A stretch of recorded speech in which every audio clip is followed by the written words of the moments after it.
I'm especially proud of the 6 extraordinary men we've assembled this year, particularly because they come from mysterious faraway lands. 2 are from Canada, 1 is from Scotland, 1 is from Britain, 1 is from Long Island, and another one is from an exotic place called Chuck. Please show them you love them long time when I introduce them to you. First up, he was a model. He starred in EastEnders. Then he got a pretty sweet gig on True Blood, and now he's set to play a dead, morally corrupt sheriff who comes back to life in the body of a rich bioengineer, only on TV, ladies and gentlemen. The star of Fox's new drama, The Frankenstein Code, Rob Kazinsky.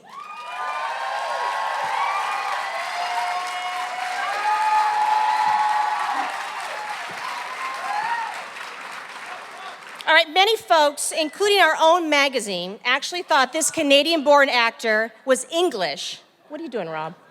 Oh, Rob, you're a little corner here. Okay. This one. It even had my name and I didn't figure it out. All right. Many folks thought this Canadian actor was actually English because he pulls off this superior accent as Felix Dawkins on Orphan Black. At 25, he's the youngest member of our panel, but no less brave and no less warriorish, Jordan Gavaris.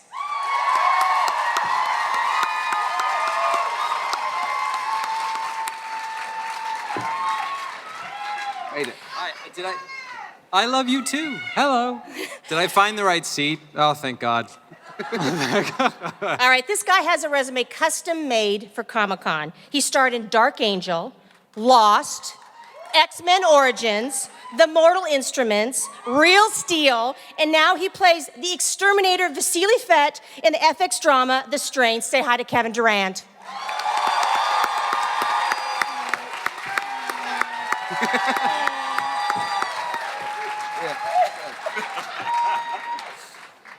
All right, he studied his art at the Royal Scottish Academy of Music and Drama, and he was once nominated for a Laurence Olivier Award for Most Promising Performer in 2003. But we just love him because he looks damn hot in a kilt. Sam Heughan from Outlander.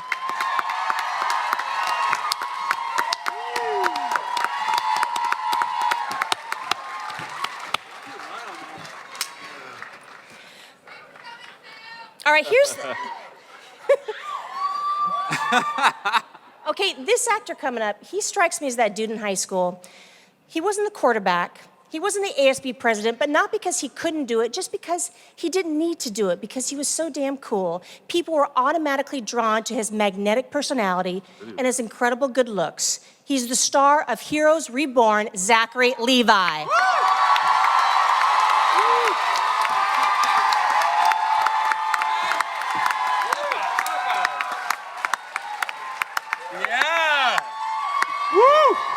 Yeah! Hall H, I'm in you. Even the back row. Finally, a truly great actor who also happens to star on a truly great show. He plays Abraham Ford, the incomparable Michael Cudlitz. Woo! Woo!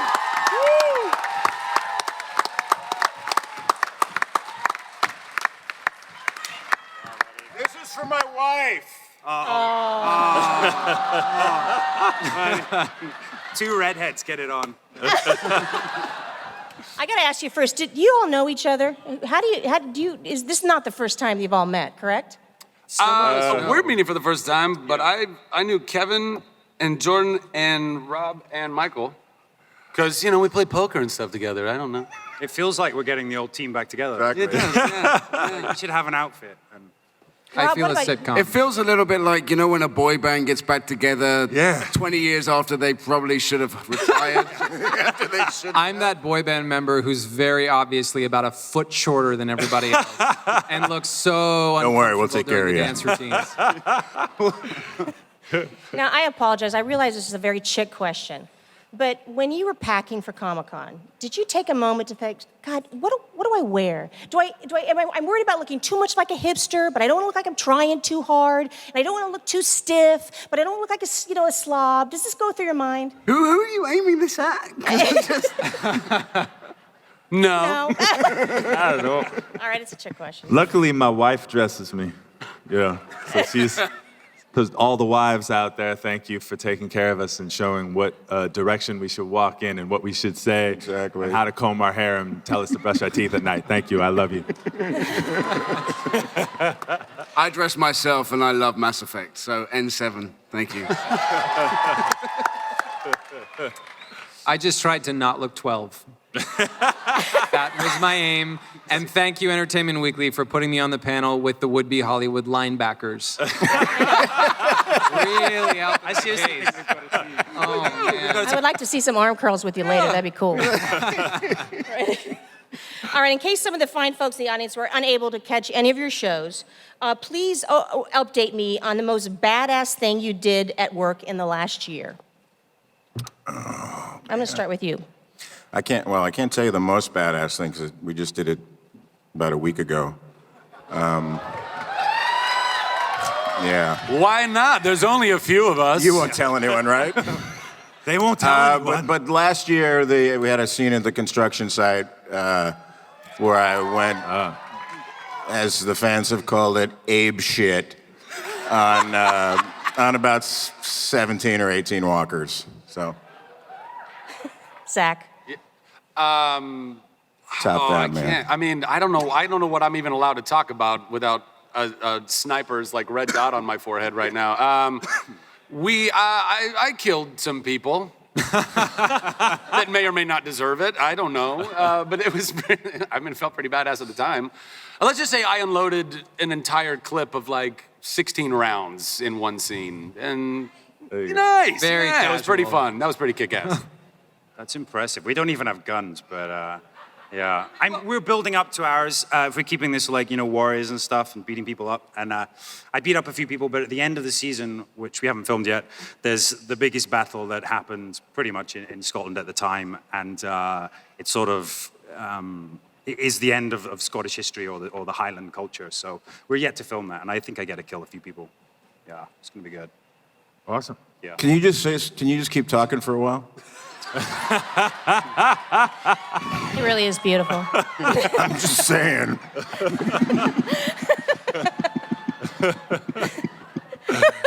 I'm in love here as well. All right, sorry. He would have kept talking. Now you stumped him. Yeah, he got all but you sensitive. can talk too. That's good. It's the accents. Yeah. All right, What is Mr. your Durand. accent? It's fucking New Jersey. Sorry, I'm not supposed to curse. Apparently, One there's. strike. Please be advised that the members of the audience may be under 18 years of age, which means I'm not supposed to curse. I actually think it means I just can't draft you yet. All right, Mr. Durand, what was your kick-ass moment this year?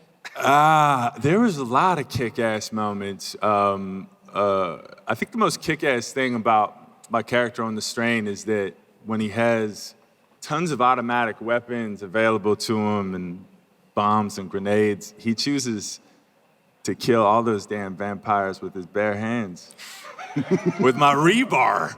And I think that, when I watch this character, I'm like, I wish I could grow up and be like that guy. And, because I would be running away from those damn vampires. But yeah, it's the rebar killing. What do you think, Jordan? Do you think you can live up to that? mean, you what served the- a lot of tea this season, it seems like. And that was... I gave someone a makeover. But it was a kick-ass, badass yay! makeover. Actually, though, hang on. I strapped on a very fancy coat, and I kicked in a door. Oh, yay! Nice. Thank you, guys. I That's really why he's appreciate romantic. that. This feels like high school all over again.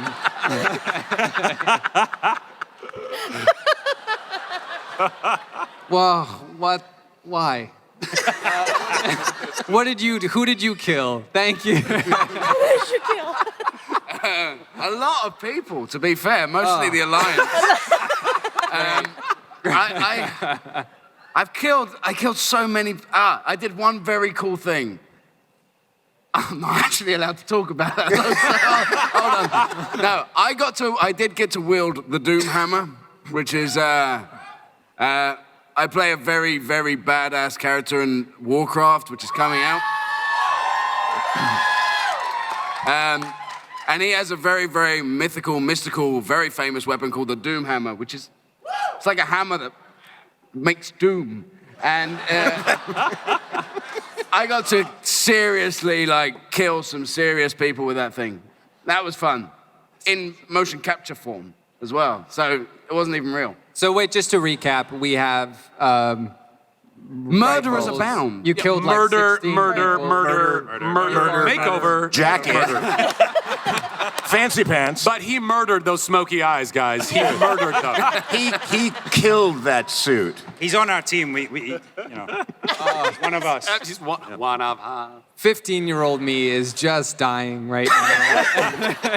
Hold on, we got a guy who kills zombies. We got a guy who fights superheroes. I'm assuming you're not allowed to say. Like, we can't talk about the terminology, really. Okay. And we got a guy who kills other English people. Right? There you go. Yeah. much, yeah. We got a guy who kills Awkward. vampires. Yep. We got a guy who kills, not allowed to say, and And a man who slays at daytime.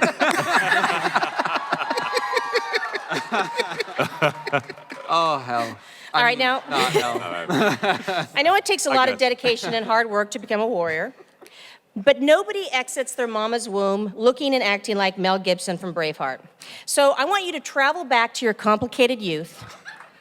If you had to write your own diary of a wimpy kid, what would have been your first entry? I'm going to start with you. Well, I almost started with you, Jordan. That was really bad. That's okay. That was so bad of me. I'm going to go with Kevin. you can win this round. though. I know. He could not. It's not a competition. What the hell? Could win this round. You want to start with me? Yeah, I'm going to start with the big. Yeah. Yeah, I remember I was in junior kindergarten, and I was about 6'3". And all the other children thought that I was the Incredible Hulk. And they all would pile on me and be like, oh, he's gonna explode up at some point. He's gonna explode us all. We're all gonna go flying. And the teachers all removed all the other kids, and I was on the bottom crying. and then I beat everyone up in that school after that. No, I'm just joking. No. So becoming a warrior, especially becoming a hero, because for my career, I've played a lot of horrible, horrible men. This year, I'm finally playing hero warriors. So thank you, industry, for letting me save the day as opposed to eat a lot of children. Rob, what kind of kid were you, Rob? Ugly one, mainly, I think. But no, I really thought, I've been thinking about this since you said, I've been thinking about this a lot, trying to think about when in my life I was not a brave warrior. And all I keep thinking about is, I mean, even up until last week, I watch any movie, or even like an ASPCA ad with, like, you know, Sarah McLachlan, and I'm weeping like a child. Yeah. I mean, I've seen Lion King like 30 times, and like, long live the king. No! I'm like, I ugly cried at Green Mile. I mean, snot bubbles. I'm like this close to the TV, just like. But that's part of it. That's part of I cried during Futurama. I watched Futurama the other day, and I cried. I think that's part of being the warrior. What? Yeah. Empathy. Is The it? heart of the warrior. The heart of Is the that warrior. something? Is that a thing? I don't know. I mean, I hope it is, because then I'm like right there with you. That's why my dad eats turkey hearts at Thanksgiving. He's trying to absorb the power of the turkey. It all makes sense. What? Is that working? Turn, didn't What the it? hell? That's why my father eats the That's why- hearts of newborn children. It's a thing, though. Turkey hearts are not. Isn't that a thing? He's not Greek. where I don't come know. from. He's Mediterranean. They do a lot of very bizarre things on holidays. All right, Jordan, you talk about when you're a kid. I was Inspire such a us. troublemaker, but not because I was mischievous or because I wanted to get in trouble. I was constantly fighting for the underdog. I was the underdog. That's a real hero. No, I was. Yeah. I was not the underdog. I was just a quiet kid. I was the thinking. I've played a lot of thinking heroes, thinking warriors, people who use, I don't know, their intellect to try and outwit the enemy. Please, God, let that be a thing too. Oh my God. Sam, what about you? Wow. This is like the first warrior that I've played, I guess. But I don't know, going back to childhood, I remember there was a girl in my class I fancied, and we had this game called Kiss, Cuddle, or Torture. It's a very popular Scottish game. And Whoa. What are the rules of that well, game? you Let's talk basically about have that. to. I don't think you want to ask, really. Yeah, if you get caught, you get a choice. And I'm going right to torture. Who's gonna go for torture? I don't know. I mean, yeah, Scotland's a great place to grow up. Send your kids there. And yeah, the girl I fancied for many years, she was chasing me, and I was thinking, yeah, I'm gonna let her catch me at some point. I'm gonna let her catch me. And I was looking behind me, watching her chase me, and I ran right into a wall and knocked myself out, and woke up with a big scar on my knee. And yeah, she never chased me again. Oh, So this is sad. it's pretty heroic. There was no kiss, cuddle, There was or no torture. kiss, Only cuddle, torture, or I guess. Yeah. So I guess the moral is, don't play those kind of games. Any of you You'll want turn to out like chase me. him now? Zachary, take us back. Take us back to the Levi youth. Are you sure you want to go there? Oh, I want to go there. I don't know. I was a spaz. I was an absolute spaz. So a lot has changed. I played a ton of video games and read comic books and would like literally run outside and pretend to be Gambit when all of my other friends wanted to be Wolverine, and I was like counterculture, charge card, boa. Thank you. I just liked entertaining people. I was a little spazzy actor kid. I did theater since I was yay big, and then when I realized that, wow, and I was teased incessantly. Like I thought the cool thing to do in class would come up with like sketches and like spoof, I would like spoof songs like Weird Al would, but not nearly as good, and didn't have cool videos to back it up. And my teachers, like in 6th grade, thought, oh, he's creative. Let's let him do that in front of all the cool kids in my class. And so I would be like, watch this, guys. And I had no friends. So, but they encouraged my creativity. And then that kind of led to, I don't know, growing up and realizing that you got to own who you are. And then I found out that you can actually be a spaz and get paid for it. So thank you for having me. Nice. Yeah. All right, what about you, mister? Growing up, I was tiny. I wrestled for 2 years. I wrestled 98-pound weight class. I sung soprano in the choir, not tenor, but can we just stop for a moment and admire how red my hair is in this moment? So red. It is bloody red. Look In at fuego. It's redder on what I'm looking at than what you guys that. are It is looking at. bright red. That's not that bad. Soprano in the choir, not tenor, full-on soprano. And I was in the band, and I played trombone because we all know that when you get out of school and you go to events, you can just pull out the trombone and. I played trombone as well. What the hell? Yeah, like the possibly the most useless instrument unless you're going for a career in trombone. And you get bullied when you're walking home with it. Yeah, exactly. Yeah. You big old, you don't show up at a party sometimes, at a Christmas party, and someone happens to have a trombone laying around. It's ridiculous. And drama, and I just, I don't know, I guess the only thing that could be sort of transferable or correlates with growing up is I'd always had a very strong sense of what was right and wrong. Whichever you choose is up to you, as long as you know what it is that you're choosing. And as a kid, I always knew what right and wrong was, and it tended to lean to the right, or the correctness. But I was a little, in my day, it was a puss. Call it what you will. All right, that's it. Okay. Let's move on. All right, at EW, we have a feature called Watch This, Sorry About That. So we already know what to watch of yours right now, the great work that you do now. So now I want you to think that early role that you'd really rather forget, that you really want to apologize to us all about. Just want to use this time to say, I'm really Should sorry. we ask the Only one audience thing, what or- we should be apologizing to them for? Completely agree.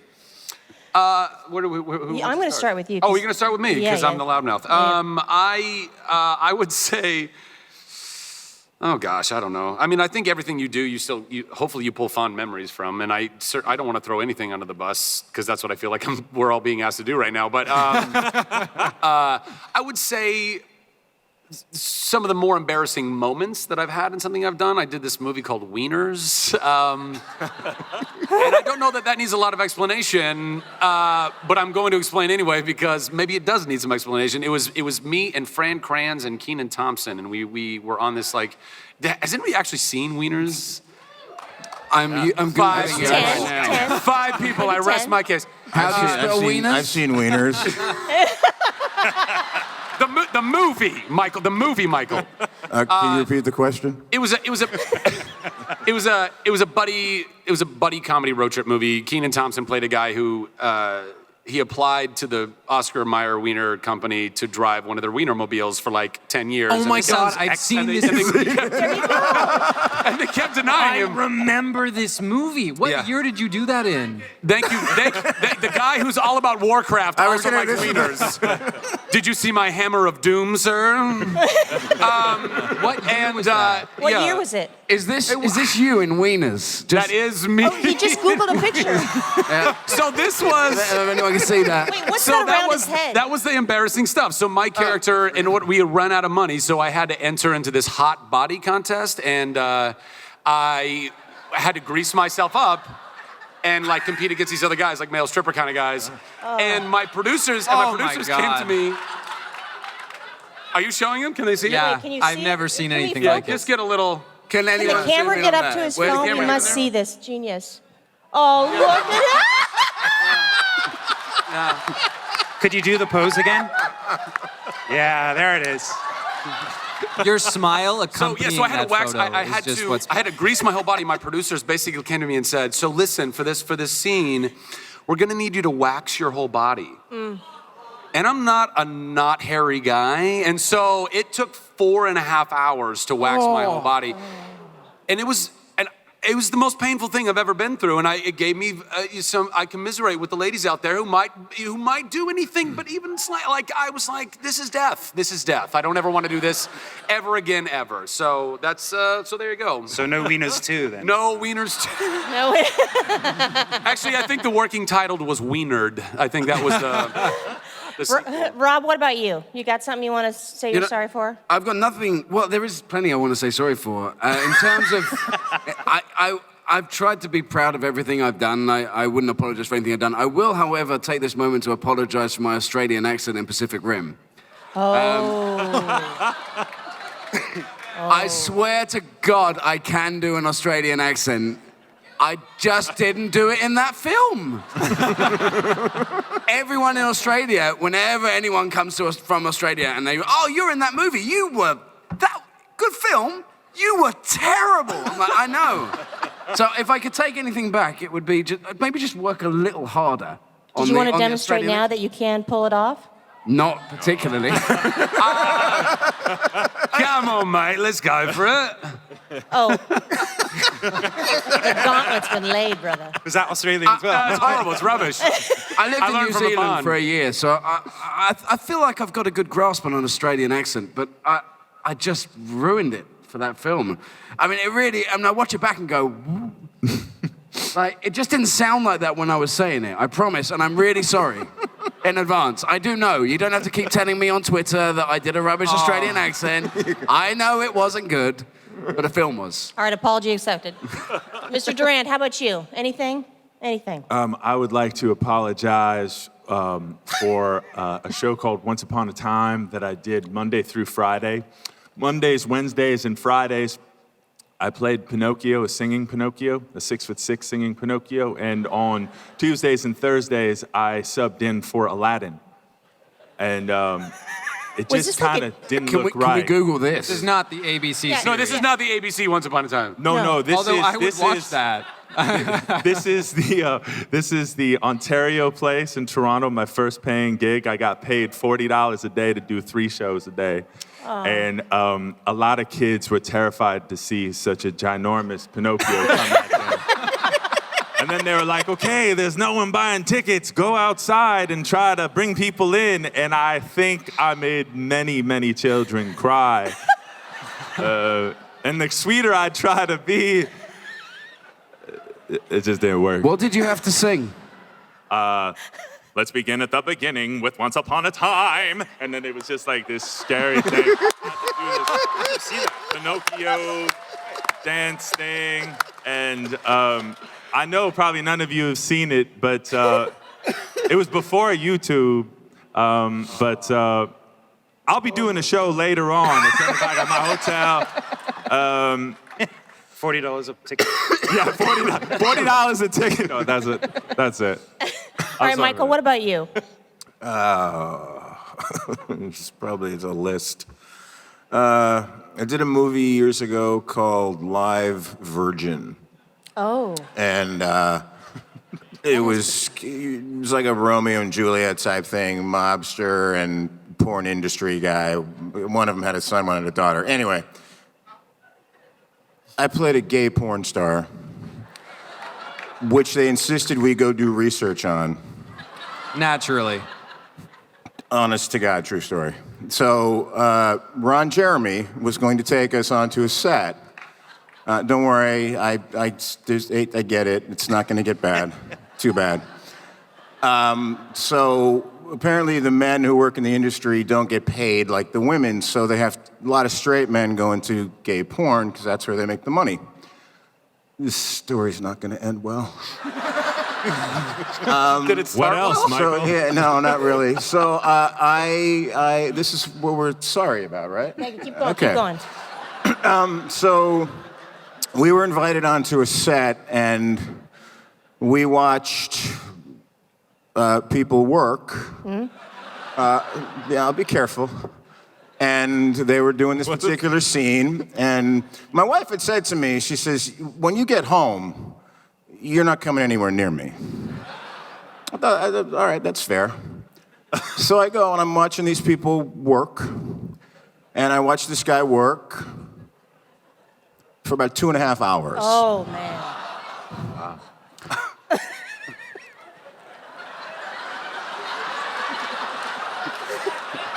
Yeah. That's some research right there. I don't think I came near my wife for about 2.5 weeks after that.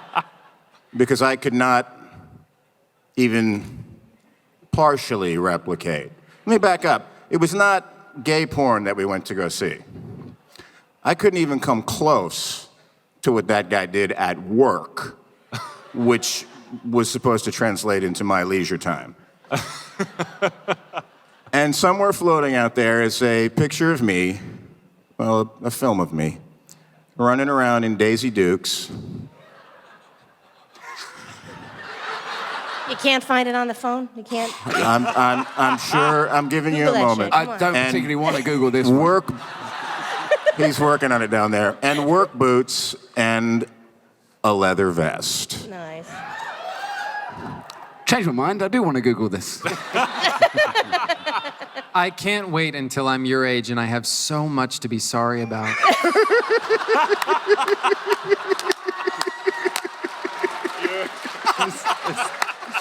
I'm 25. I haven't messed up that badly yet. Like, I'm sure it's coming. Don't get me wrong. I'm a screw up. I'm sure it's down the pipeline. Don't worry. It's going to be something really bad. Trust me, every one of these stories you're hearing, when we got that call, you got the job, we were like, yeah! Of course. Yeah! That's what Not makes it all so the more much anymore. shameful later. That's what makes the shame really stick. Exactly.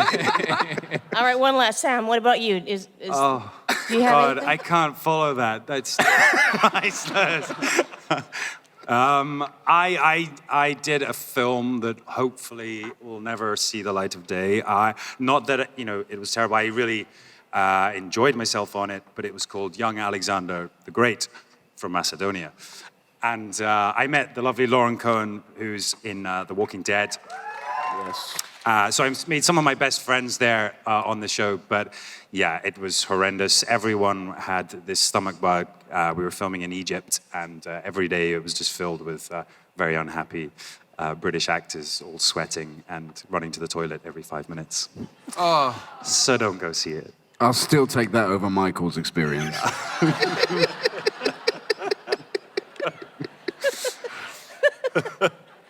Okay. I'm going to look it up. All right. Unlike women, men really aren't ever asked if and when they've ever been treated like a piece of meat. When was the last time you experienced sexism in the workplace? just 5 seconds ago backstage, I I've saw your already eyes. apologized for that. We all want to apologize. Wait, Oh what my happened God, I backstage? feel great about myself right now. Thank you, guys. Jordan, what happened backstage? Literally nothing. I was lying, like through my teeth. Rob, you want to start? I know you want to start. I mean, yeah, it does happen. I'm not going to lie that I haven't been put in some really awful positions. But I remember when I was first starting out and I had done barely anything, and a very, very, very, very immensely powerful figure in the industry asked me to do some charity work with them. And I did. I do a lot of that, and I was happy to do more. And after that, I was put in some very, very uncomfortable, awkward positions, and I kept on being like, dude, look, I'm not interested in that. Let's just be friends. You know, I don't want to be rude. But and they would put me in circles where, you know, they'd introduce you to agents, they'd introduce you to superstars from around the world, and they'd be like, this can be your life if you do this. And it went on for a long time, and it was complete harassment. And if, you know, I understand the fear that people have about coming forward about something like that, because especially as a man, you feel like you should be able to handle a situation like that. But when you're a young kid in this industry, Yeah. you often can't. With me, it culminated in me finally going, okay, and going over to the house and then grabbing that person by the neck and saying, if you ever contact me again, I'm gonna break this. Oh. And I was 22 then, and bigger than I am now. So it was horrifying. I've never let myself get put into that position again, but it was actually terrifying to see how easily it happened. And it happens every day, over and over. And I'd be very surprised if everyone in this panel hasn't had a similar experience with somebody who Kevin, what about tried you? to do that. You're nodding. I feel left out. I don't know if people are just scared of me or my experience was through the young lady that I moved to Hollywood with. And this fella said he was a manager and he was gonna, you know, turn her into a big old star. And he took her out to dinner, and he started to explain to her that he could only represent her if he was hot for her. And then he put some money across the table, and then he said that his car was in the parking lot, and she came home and she was really hurt by it, and I completely lost my mind, and I called him up, and I never heard from him again, and neither did she. Because you know, I just didn't want him talking to her anymore. I mean, this is something that happens all the time.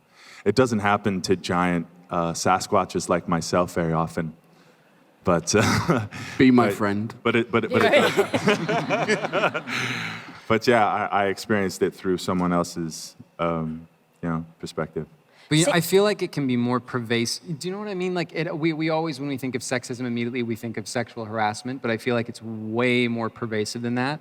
And it's very subversive, and it's tricky with It's men. blackmail in a lot of ways. And it's also, and not just in a sense of sexual exploitation, but like the mythology of the man. that men are either manly or they're not.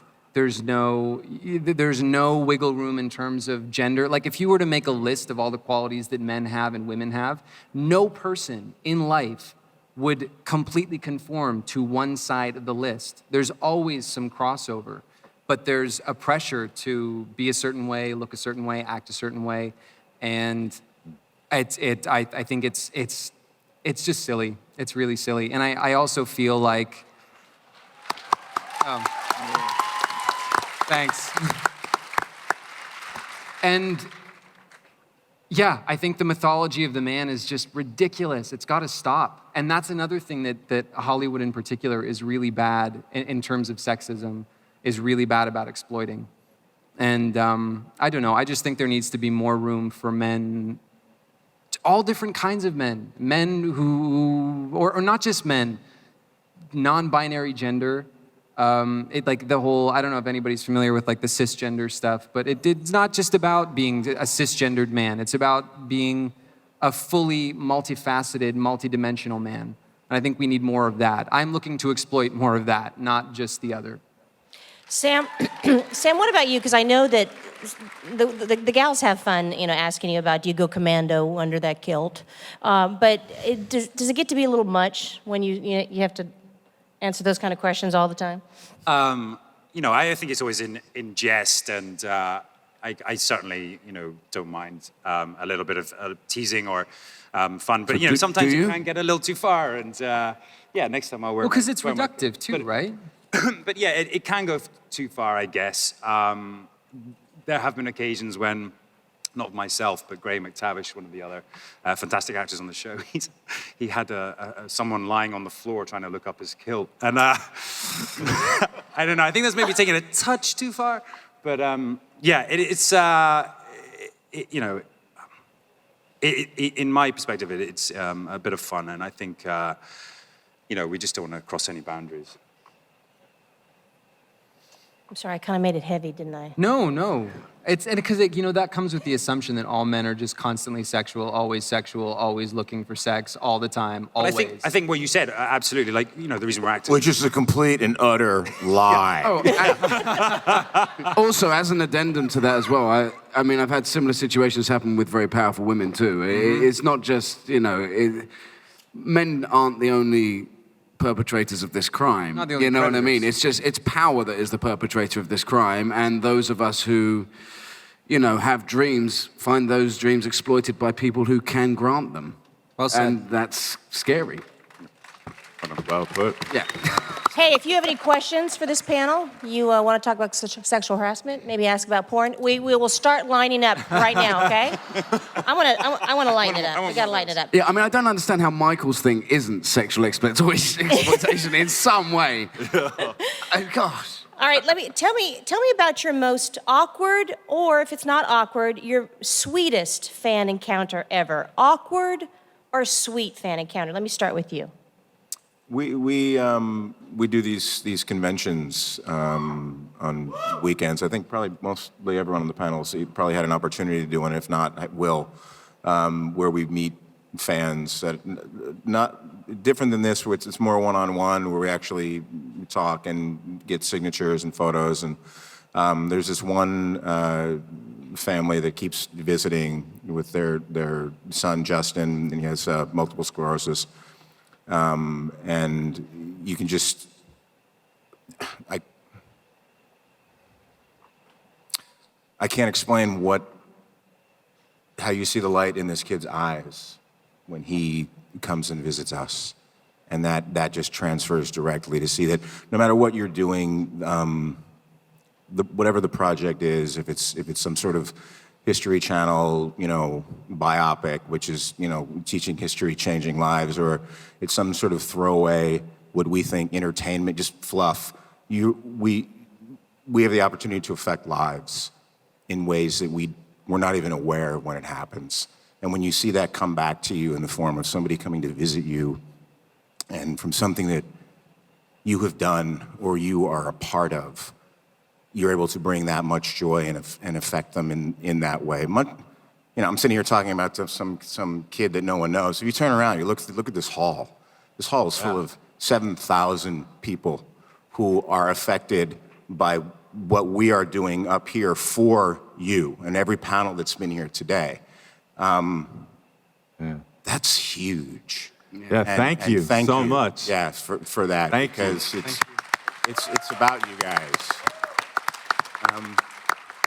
It happens often, and it's just there's so many moments when it comes back to us, and we're very all of us are very grateful for it. Zachary, what about you? Any awkward or sweet fan moment? Fan encounter? I mean, look, I'm sure, there's a lot of awkward ones, and there's a lot of sweet ones. But I just want to kind of keep running on what Michael was saying, because it's, the arts is a very interesting thing. I think that, there are a lot of other vocations in the world where it's, you pay for a service, the service is done, and it's very clear that mission has been accomplished. You pay a plumber to come and, fix your plumbing, and you pay them, and the plumbing is fixed. It's a very clear-cut kind of linear thing. And the plumber knows that their service has been done or whatever, But in the arts, and especially, by the way, when you're, theater's a little different because you get a response immediately. And there's a symbiotic relationship between you and your audience. You know if you're failing them. I mean, it's pretty clear. If they're not laughing at the jokes, if it's a comedy, if they're not quiet, if it's a drama and people are talking, you know that you're not connecting with them. But television and film are very interesting because you make it kind of in a bubble and you don't know. You don't ever, unless you go to conventions or you go to a fan meetup or something, you don't know how it's affected somebody. And so it's very, I think it's very important for us to connect with fans. I think it's very important for us to hear that, because that is the feedback that we need to have in order for us to be better at our craft and to know what we are serving or not serving a certain demographic. And, when somebody comes up to you and they tell you that, for example, when I was doing Chuck and somebody told me that, rock and roll, I love you guys. But, having fans come up and tell me that their father had passed away a year before and they hadn't seen their mom smile for a year. And then they started watching Chuck and they started seeing their mom smile. And then the whole family unit started getting together and watching a television. They didn't really hang out normally otherwise, but there was this one show that brought them together and it moved them and it meant something to them. And I mean, that's what gives us as entertainers, as artists, that's what gives you purpose. It gives me purpose. So it's those moments that are the sweet moments, yeah. Let's hear from some of those fans, because they're waiting in line. Let's start with you. Go ahead, girl. Hi, my name is Coco, and my question is for Coco, you have a fan page over here. That's fantastic. And by the way, I was there when the woman was on the floor in front of Graham. What? But my question... It was you! No, it wasn't. Last week I had an opportunity to drive through New Galloway and looked at the landscape. Oh. So when you were younger and obsessing or role-playing about King Arthur or Robert the Bruce, how have you brought that to the role of Jamie Fraser? I got this one. What a great question. Wow, yeah. That's, so you're alluding to, I was brought up in the southwest of Scotland, and I am just very fortunate to be playing this character that is returned to Scotland, and I've been away from Scotland for a good many years, and so just to rediscover my home country, to rediscover like the stories and music and culture that I grew up with, but didn't really appreciate at the time because you're young. And I guess that's what we do as actors. We use everything around us, and it's been really rewarding to go back and hopefully sort of transfer that across the screen, so you guys can fall in love with the country as well. All right, next gal. Hello, gentlemen. Just want to say thank you. You guys are all amazing. And thank you, Entertainment Weekly, for bringing such wonderful eye candy. You're so welcome. Thank you. Don't take offense. My question, Now that is sexism. And I liked it. my question is, we're all here, all these diverse people who enjoy, a certain thing like, Star Wars. Yeah. Or Star Trek. Yeah. Game of Thrones, whatever it is. What do you guys come here for? Is there anything that you like to geek out on? Oh, yes. Buffy the Vampire Slayer. Nice. Oh, yeah. I knew that would get a reaction. It always does. Buffy, Fringe, Twin Peaks. Yeah. Yes. Everything. I don't know. The list is forever long. I don't know. Zach There's too Levi's wiener mainly is the thing. Wieners.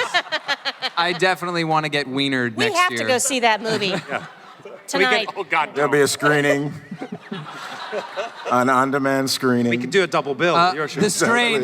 The Double Strain. feature, live virgin and wiener. Come on. Rob, what do you geek out about? Come on. Oh man, you know me. I geek out over everything. I mean, I'm a massive Warcraft player. I'm obsessed with Star Trek. I'm obsessed with Mass Effect. I like comics. I mean, I saw every episode of Chuck twice. I mean, I'm the lucky guy who got to go from there to here. I've been walking the floor for the last 2 days, spending hundreds of dollars. My favorite thing that happened actually was I found a whole bunch of Pacific Rim toys that I didn't have, and I went, ooh, how much is that? And they went, aren't you in the film? And I went, yeah. And they went, full price. I mean, with that Australian accent. That was it. Now, if you would have sounded better. I mean, I love everything about Comic-Con. It's my favorite place in the world. And, there's a reason for that. As the great Will Wheaton once said, wow. And he paraphrased it. He said, being a nerd is about loving what you love and not apologizing for it. Yes. And that's what this is about. We love what we love and we love each other. We're here because we love Walking Dead and we love everything Zach does, for God's sake. I mean, we love Outlanders and The Strain and Orphan Black, and we love Star Trek and Star Wars, and we love Warcraft. And we like San Diego. It's okay. All right, let's sneak in another one. Okay, dude in the red shirt, go. Oh, cool. I'm the dude in the red shirt. Red shirt Yo, guy. guys. You're going first, bro. Yeah. Don't be a part of the landing party. Do not be on the landing party. Don't worry. I work in Captain, I found something interesting. This poor guy.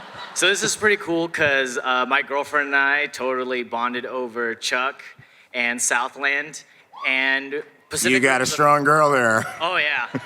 And Pacific Rim was the first action movie we watched together, so that was dope. And Cudlitz, thanks for representing lefties everywhere. Thanks, that's awesome. My question is, so as you guys do your movies and your shows, what point do you decide you want to go further with your stunt work and when you drop the hard no on stuff? Jordan, let's start with you. Wow. Did you say you'll start with me? I'm sorry, I think I just hallucinated. Here's what I will say. I enjoyed kicking in that door so much. So rewarding was it to feel like I had superpowers. And because who doesn't want, let's just be honest, who doesn't want superpowers? Of course I do. I would love to do more stunt work. I just have to find a vehicle for that. My hiatus is from March until... Michael, what about you? Talk about your stunts. I'd say, not to kind of talk for everyone, but I think I'm going to sort of talk for everyone. I think we all want to do as much as we can at all times, and we rely on our stunt coordinators to pull us back when it is not safe. And we need to realize that we are needed for the rest of the episode, the rest of the season, the rest of the movie, the rest of our lives, with all of our body parts and our faces intact. And there are people who get paid to take those risks and are good at taking that risk and are so good at taking that risk that their risk is actually minimized. They keep us safe. We're going to push and try to do as much as we can at all times because it's fun. It's a blast. Yeah. But you need to stay safe. Agreed. Agree. All right, And next as I question. get older, I want to do less. Have you ever said you could do something to get the job and then got there and been like, I can't do it? Like horse We riding. must like, have oh all yeah, I done can do that. that. Yeah, yeah. Like No. fire, bow, and arrow, yeah, easy. Yeah. Australian accent. Oh, It's never going away. poor Rob. Okay, next person. Go ahead. Hi, my name is Jill, and I'm here with my sister today, Karen. And, Hi, Jill. Hi, Karen. Wait, is that person behind you asleep? What is that? What the hell is that? You see that? Oh my I gosh. do, but hey, you know what? Sometimes people need to sleep through All really right, fine. entertaining panels. I'm sorry to interrupt. Go ahead. I was curious. Oh, come on, leave her alone. Or Okay, him, go. I don't know, I can't tell. I was curious what your dream role would be to play, if you are playing it, or if there's something out there you would like to try to do. Oh wow. Dream role. Barry Allen or Wally West for me.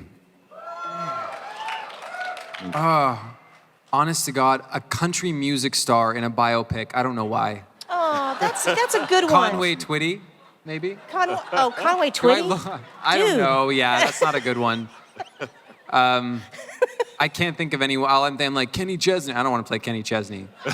Nobody wants to play Kenny Kenny Chesney. Chesney. That was so... Kenny Chesney doesn't want to be Kenny Chesney.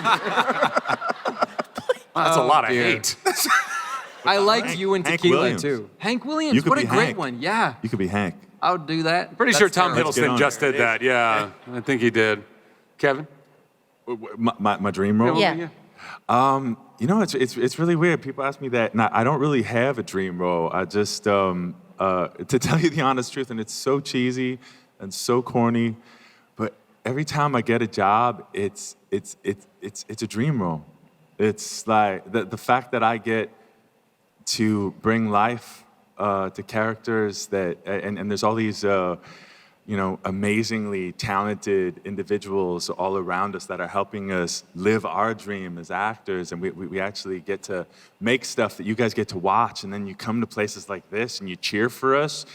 It's like the coolest damn thing. I couldn't have dreamt this up. And so every role that I get to play is my dream role, and I thank you for watching everything and coming out and doing it. Thank you.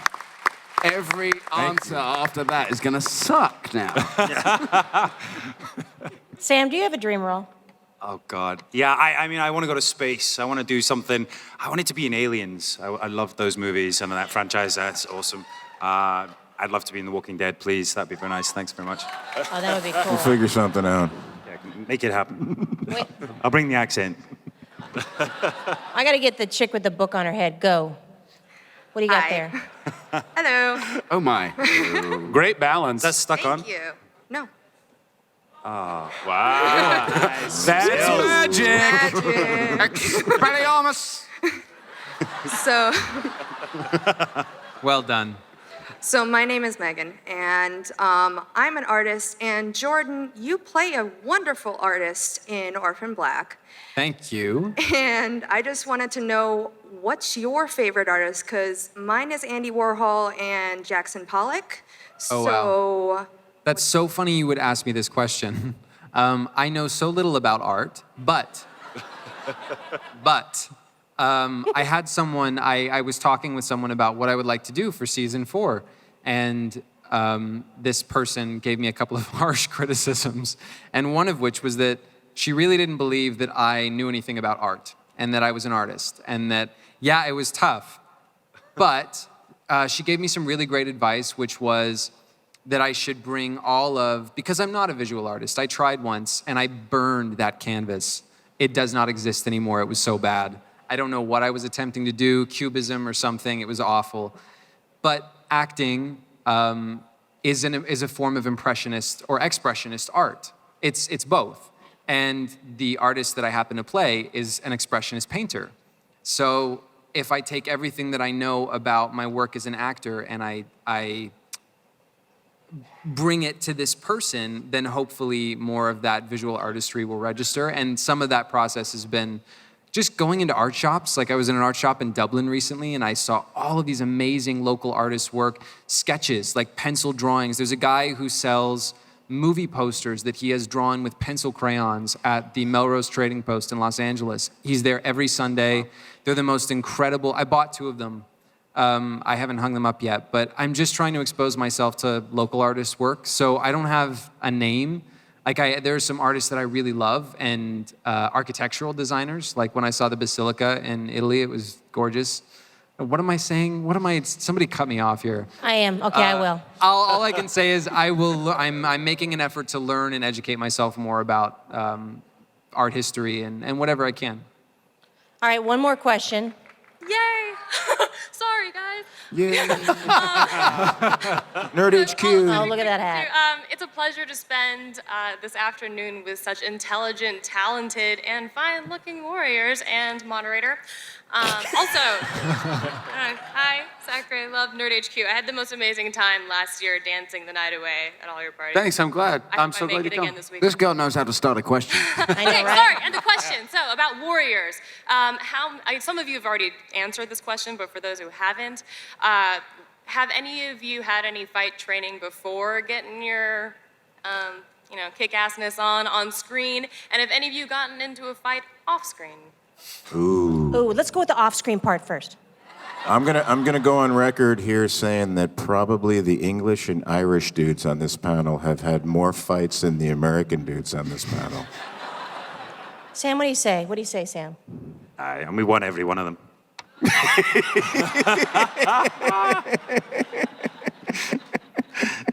I was always a bit of a, as you guys call it, a pussy. Or Not the face. pacifist. No, or to be- pacifist. To be honest, when you're a tall guy, you probably had this as well. You know, people don't tend to go for you because you're tall and they think you're pretty hard. I find the other. I find the truth is opposite. I find the I think they go straight for the big guy. I find that when I'm in a group, being the big guy in the group, they always go for me first. Well, and if they've seen your work too, they're like, oh yeah, you think you're a badass? That Aussie guy. No. I'm saying no. No. He's stop saying it. because people assume they, that he they think, is oh, a you're badass. They say, oh, you think you're a badass, huh? I'll take you. They're like, oh, That's so the you thing. can fight in real life. No, they're Let's not trying to find beat you up over the. We left the accent thing a long time ago. Nah. We're past that. No, but seriously, I've had people come up to me and say, "Oh, you think you're a badass? Let's go." To which I say, "Yeah, let me buy you a drink," Yeah. and it's over. Yeah. No, it's not over, pal. Guys, thank you so much. Let's go out tonight. Let's go find Wiener. Go to Amazon.com. Where else? Let's go out tonight. Let's do it. Thank you, Brave New World, EW.